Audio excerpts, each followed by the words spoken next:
ভূমিকম্পত পানী লাগিছে না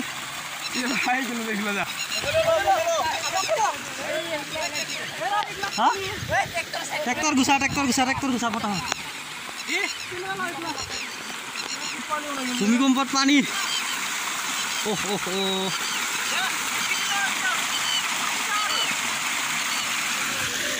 কি পানী ওলাইছে হা উঠি চব উঠি আছে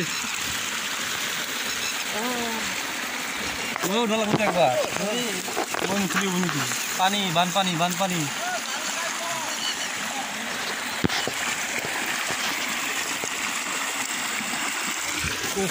কি ডেঞ্জাৰ বস্তু ঐ হা সিফালেতো ওলোৱা নাই নে অলপ দেৰি থাকিব লুকাব